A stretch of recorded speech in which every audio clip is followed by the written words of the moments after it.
Elmwood Lane was a picture of suburban tranquility.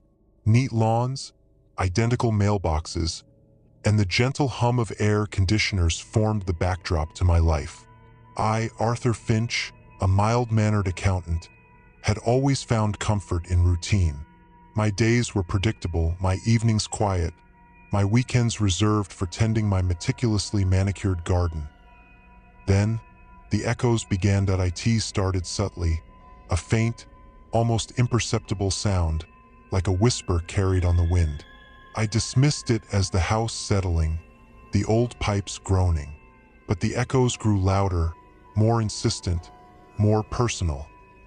They were whispers of my name, Arthur, a soft, breathy sound that seemed to emanate from the walls themselves. They were fragments of conversations, snippets of past arguments, echoes of long-forgotten memories. At first, I attributed it to stress. My work had been demanding, the deadlines relentless. I was tired, my mind playing tricks.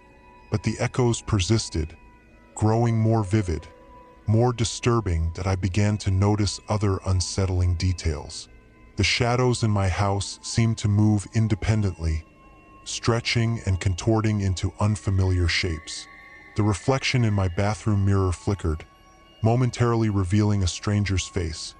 A face that bore a disturbing resemblance to my OW&MY neighbors. The Smiths, the Johnsons, the Millers seemed oblivious to the changes. They smiled, waved, and chatted about the weather, their voices a soothing counterpoint to the growing unease within my own home. One evening, as I was working in my study, the echoes intensified, swirling around me like a vortex of sound. They were no longer whispers, but clear, distinct voices, fragments of conversations I had never had, memories that were not my own. A sense of disorientation washed over me, a feeling of being trapped in a reality that was not quite mine. I looked around my study, the familiar objects seeming alien, the books on my shelves bearing titles I didn't recognize.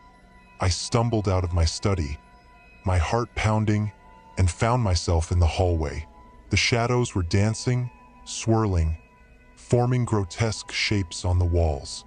The air was thick with the scent of damp earth and something else, something metallic, something familiar. I followed the scent, my footsteps echoing through the empty house. It led me to the basement, a dark, damp space that I rarely visited. The basement was different. The concrete floor was cracked, the walls stained with a dark, reddish substance. The air was heavy, thick with the metallic scent. In the center of the room, a single light bulb flickered, casting long, distorted shadows. Beneath the light, I saw it. A wooden chest, its surface scarred and scratched, its lock broken. I approached the chest, my hands trembling. I opened it, and inside, I found a collection of old photographs, faded letters, and a worn leather-bound journal. The photographs were of me, but not the me I knew. They depicted a younger version of myself, a man with a wilder look in his eyes, a man who seemed to be living a different life. The letters were addressed to me, but the handwriting was unfamiliar, the words filled with a desperate longing. The journal was the most disturbing.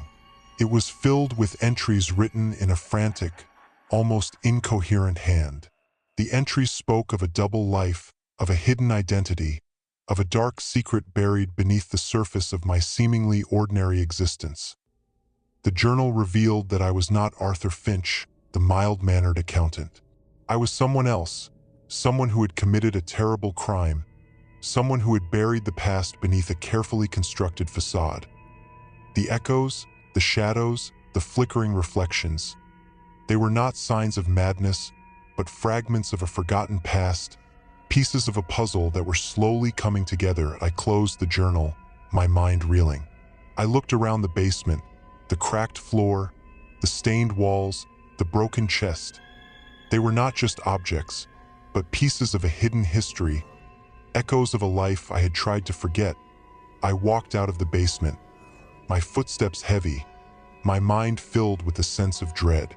I returned to my study, the familiar objects now bearing a sinister undertone. I sat at my desk, the journal open before me, the photographs scattered around me. I looked at the face in the photographs, the face that was both familiar and alien. It was my face, but it was also the face of a stranger, a man who had committed a crime, a man who had buried his past. The echoes were still there, but they were no longer whispers. They were clear, distinct voices, fragments of a life I had tried to erase. I knew then that I could not escape the past.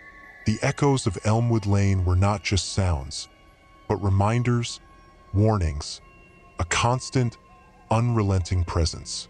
My carefully constructed reality was crumbling, revealing the dark truth beneath.